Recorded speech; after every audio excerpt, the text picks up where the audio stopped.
We're joined today by Mark Charles from MC Performance in Bournemouth. Mark is a specialist strength and conditioning coach who has built his expertise through both playing professional football and years of coaching.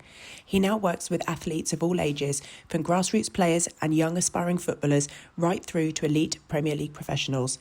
In this interview, we'll explore why strength and conditioning is so important for children in sport, how it can support their development, and what parents need to know when encouraging their kids to train safely and effectively. So, Mark, probably the best place to start really is for anybody that doesn't know, what is strength and conditioning? So, strength and conditioning essentially is quite a buzzword out there now in the fitness space. But essentially, it's a strength and conditioning coach is someone who is there to support athletes to perform best within their sport. So, competitive athletes, people that are completely determined to make it in their sport, compete at the highest level. A strength and conditioning coach's role is to look after the physical side of all of their preparation to compete at their best, basically. Okay, and probably now is a really good time just for you to let everybody know kind of what you do and really sort of like why you did it and why you're actually specialising in that field. Yeah, perfect. Thank you. So in terms of a little bit about my background, I came from a professional sporting background in football, so I was a goalkeeper. Had the injuries and that are so common within athletes, and I didn't feel, as soon as I dropped out of professional setups, that there was much support for me in terms of even just my education, my knowledge around how to train specifically for the needs of my sport, to have some support when I needed it through tough times in my career. And then I basically went into studying my strength and conditioning alongside personal training, and that then led to me going self-employed and knocking my playing career on the head, which I was semi-professional when I did that. And then I went all in on kind of my quest to support aspiring athletes and, you know, even senior athletes away from their clubs on an individual basis. So across the last 4.5 years, that's gone from renting a space and starting my business there. And then now I've opened up the MC Performance Centre in Bournemouth, and we specialise in personal training and then sports performance. So all the way from aspiring athletes, all the way up until like elite level Premier League footballers we've had in this summer. We've worked with people that have now gone on to play in America. We've worked with professional athletes around the globe. So it's it's been a fast rise, but a really enjoyable one at the same time.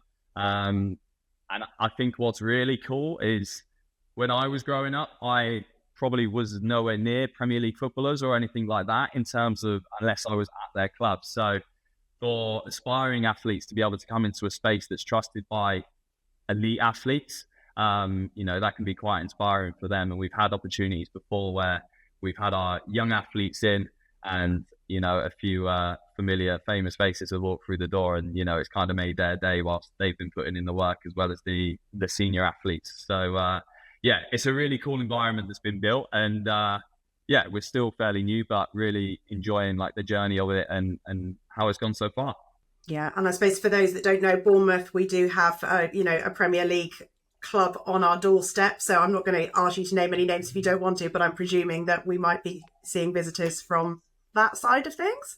Yeah, a few of we've had the last couple of summers been lucky enough to work with a few of the boys down there. So we had Jayden Anthony in last year, and this year he's now moved on. Scored on the weekend. It was a very good weekend for him, and then also Marcus Tavernier and Sam Surridge. Also, we worked together before he made his move to Nashville in the MLS, and again he's flying out there now as well. I think he's top of the scoring charts in the league with Messi behind him, so he's doing very well out there. Yeah. So again, like it's kind of what I wanted to build is a place that's, they feel like they can come and be themselves and get that individualized approach that working with their clubs that I can provide them, and we can provide them here as a company. So let's take it back to young aspiring athletes. Obviously, much of our audience are children and teens that are playing sport. Everybody with a, that goal to get to the very best of the ability that they can.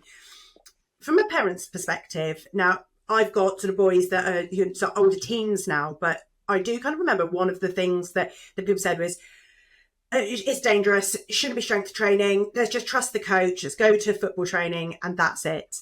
Is that a myth, and shall we just bust that now on this call?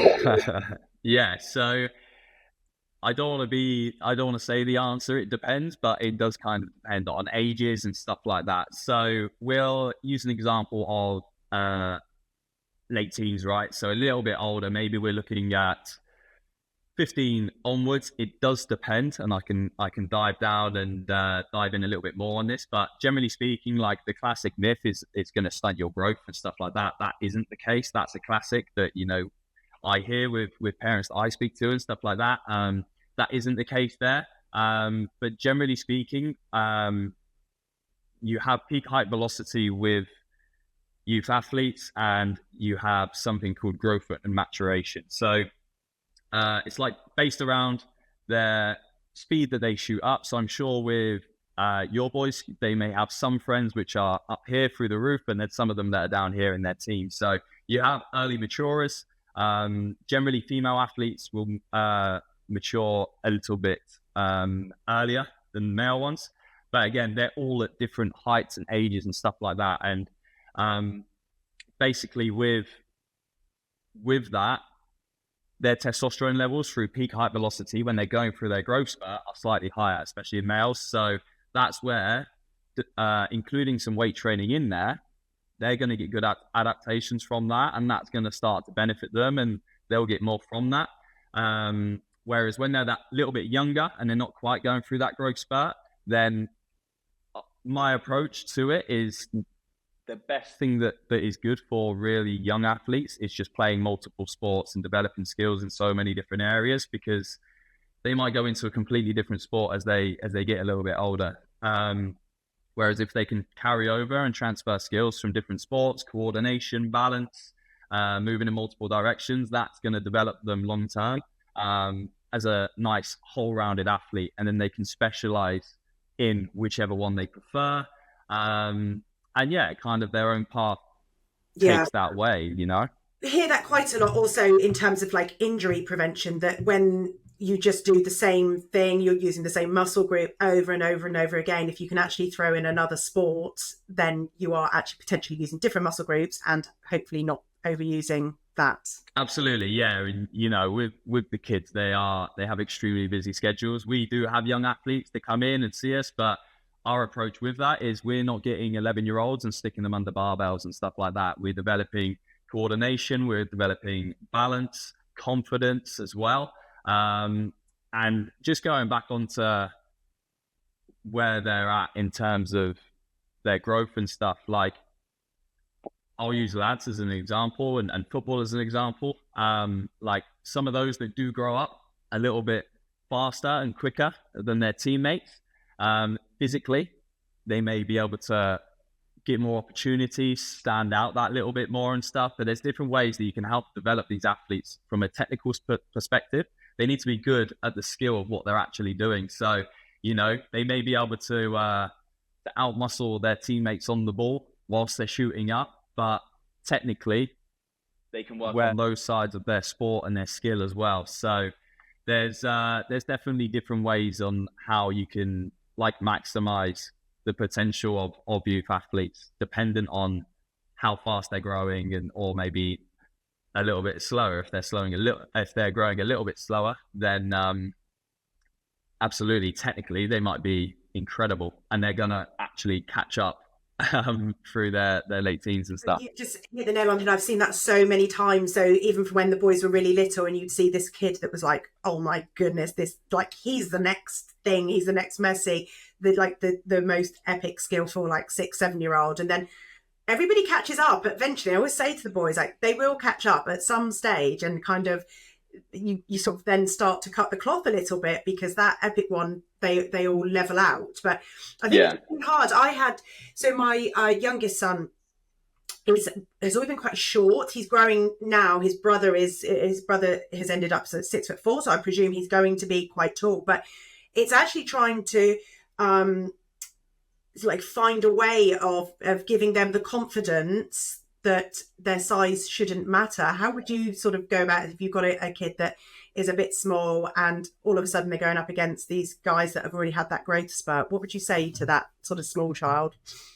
Yeah, it's obviously hard on how you get that across to your child, and I think that's completely dependent. But my job in terms of how we can impact that goes on to educating the parents around it. So let's say you have your boys growing up really, really fast, dominating everything in sport, winning everything because he's matured early and the rest of the people he's not playing with aren't quite growing so fast. Like, understanding that they will catch up, and having that from a parent's point of view, they know that technically we need to get him really good because physically everyone else is going to eventually mature and grow. So I think the education from our point won't go directly to the youth athlete. It goes to the parent and educating them on, here's where they're currently at. We can actually measure estimates of their growth and maturation and then feed that back to parents. So that's what we do with some of the younger ones. And, I hear both ends of it. I get people that will get in touch and they want me to do sprint mechanics with a 5-year-old, and they honestly just need to go and play tennis, basketball, football, rugby, all of it. Just go develop skills, have fun.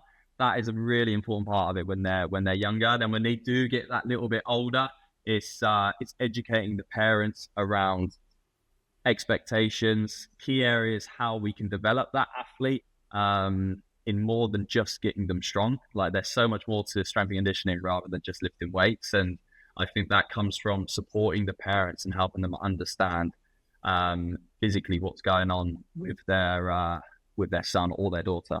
And that's kind of the support that we provide them, as well as obviously building the kids' confidence up in all different ways. So, if they can see clearly that they can now change direction a lot more efficiently and easier, and the kid recognizes that builds confidence. So that's kind of our job. And then also educating the parents on how, and just being an open book. So if you had questions on your son, your daughter, we're here as a support network for that, and we can give our expertise from our end, really. That's amazing. So we've got, like, some children play 3-4 times a week. They might play for, a JPL team and a Sunday league team. So that's, 2 lots of training, 2 lots of matches. There's your 4.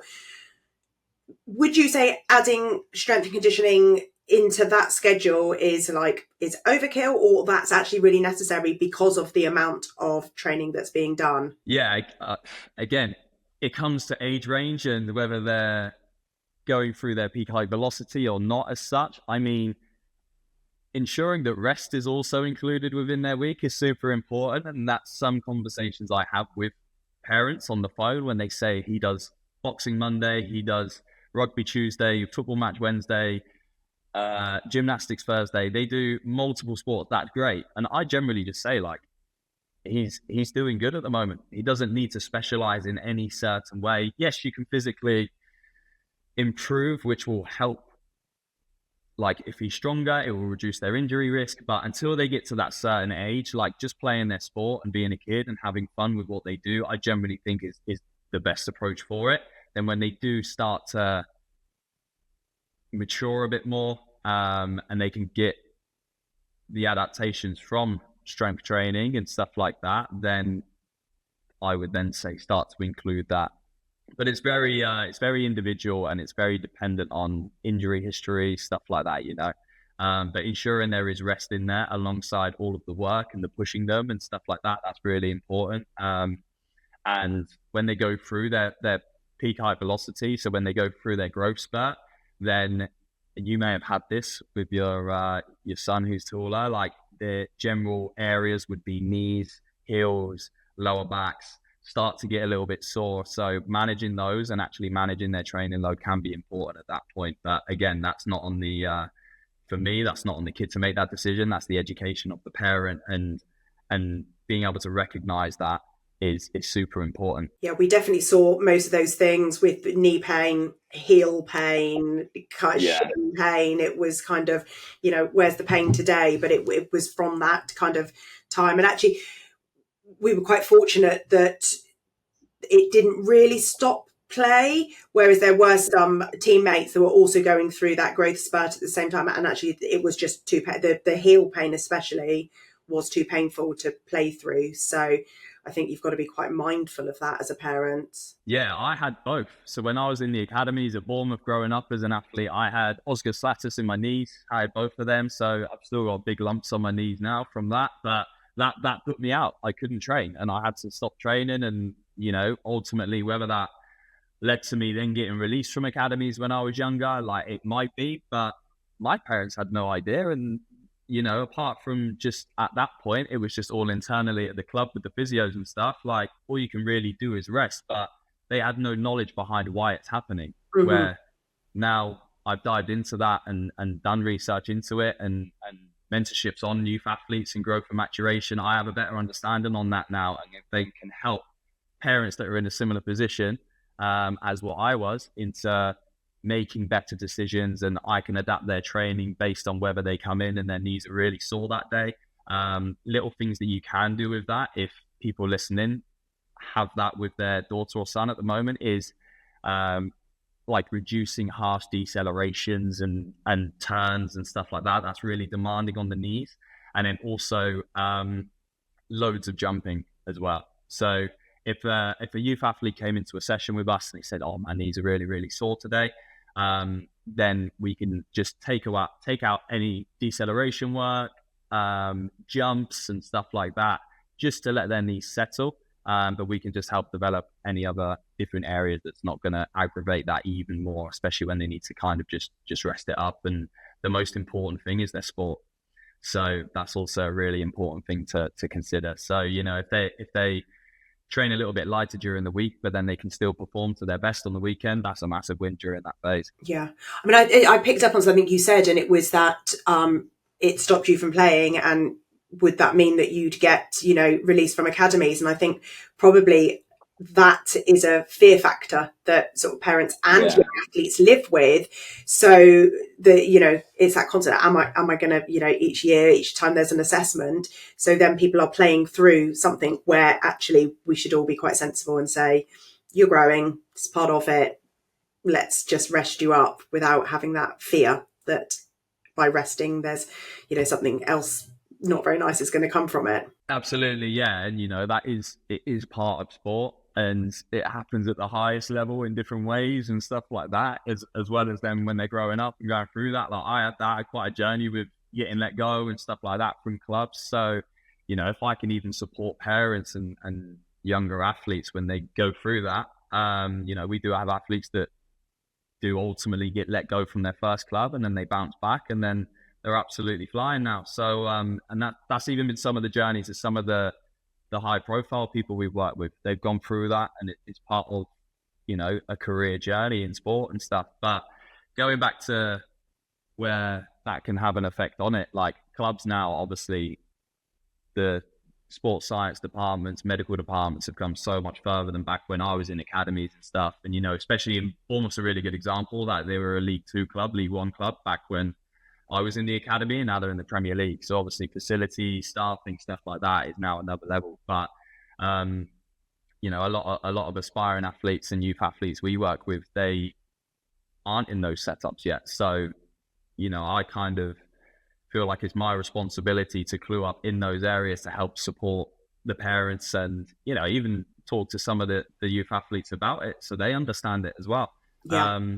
But yeah, it's all part of it. And again, probably a lot of the stuff we've spoken about here isn't even about like the strength and conditioning training. It's just around understanding expectations and just understanding the body a little bit more, and that these things are normal, and they are so common, and they are a part of youth athletes actually just going through growth spurts and maturation. So yeah. So if we were to give some kind of like practical advice here for, you know, for parents, are there a few things you could say, right, these are really tangible if they're not with you, but something that they could do at home to help their children along the way? Have you got a couple of like top tips for parents? Yeah, all right,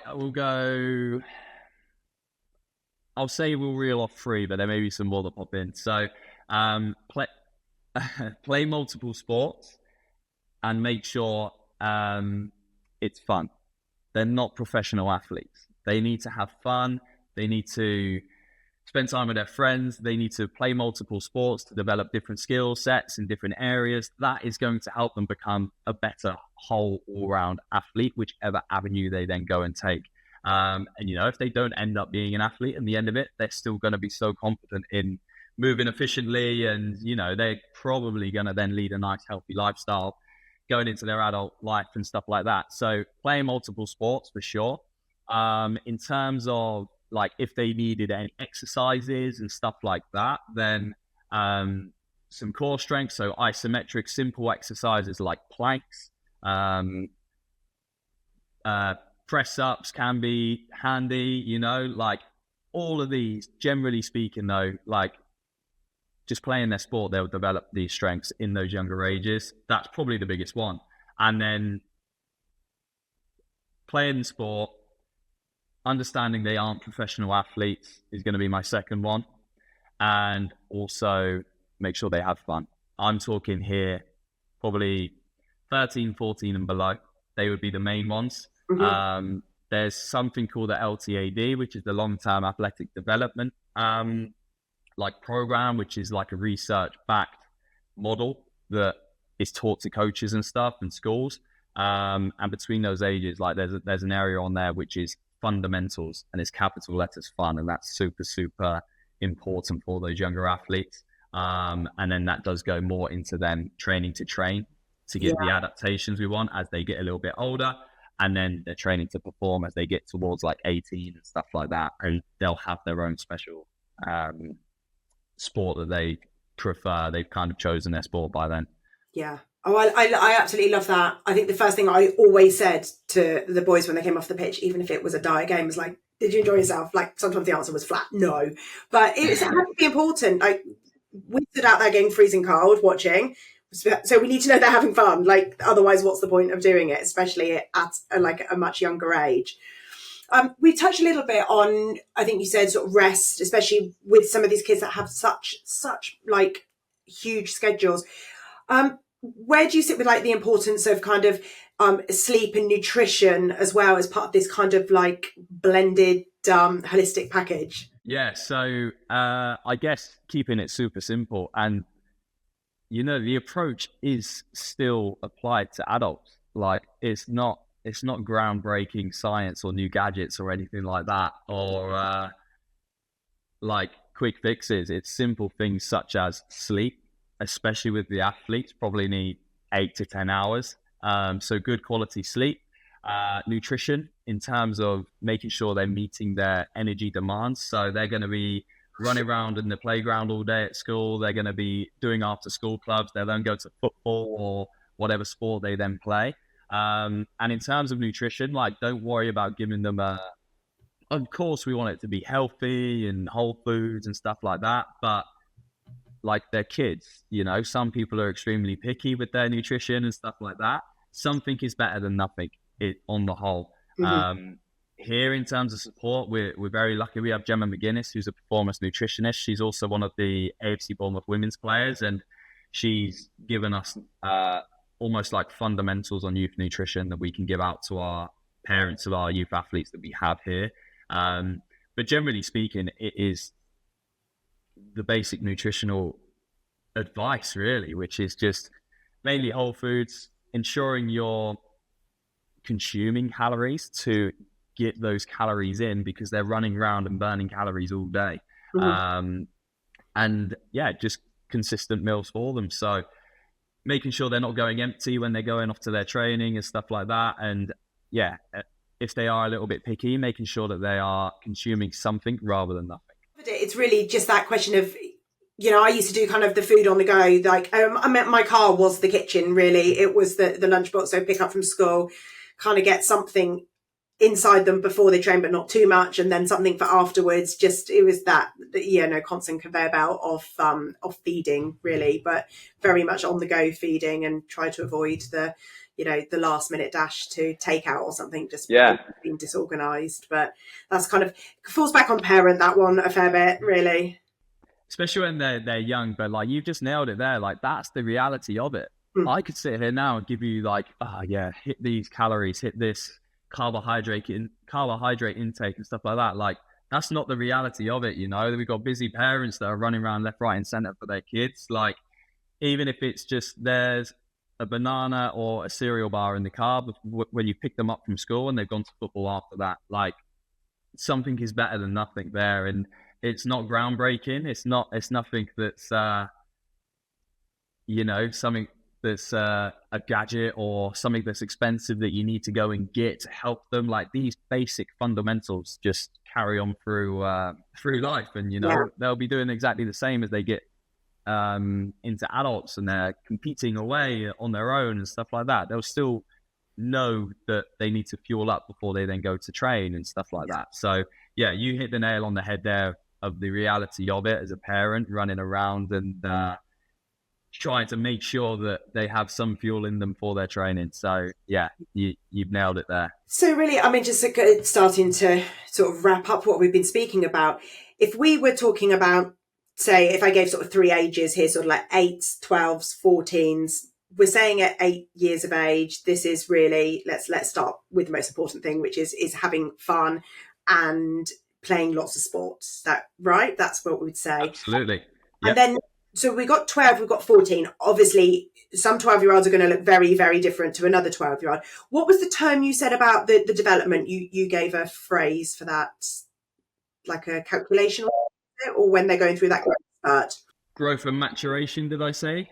Yeah. Peak height velocity, maybe? That's those sort of words. Velocity. So it's that point, is it, where you start kind of thinking, right, now is the time to really throw in a bit more strength and conditioning? Potentially, but again, if they're growing, then you won't want to overload them. So it's very complicated. But again, like I kind of mentioned earlier, with the athletes that we work with, we can give the parents the guidance when they're going through that and the estimates of when they're going through that. That can be an estimate across a 12-month period. So I had it with one athlete. He was 12.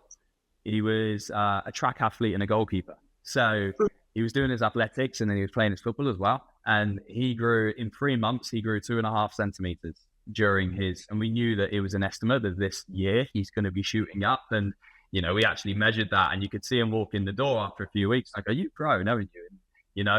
He's been shooting up. But in terms of when their peak height velocity generally happens, girls go through it earlier on average than boys, which can be like 11 to 12, so that age there. And then boys generally would be 13 to 14.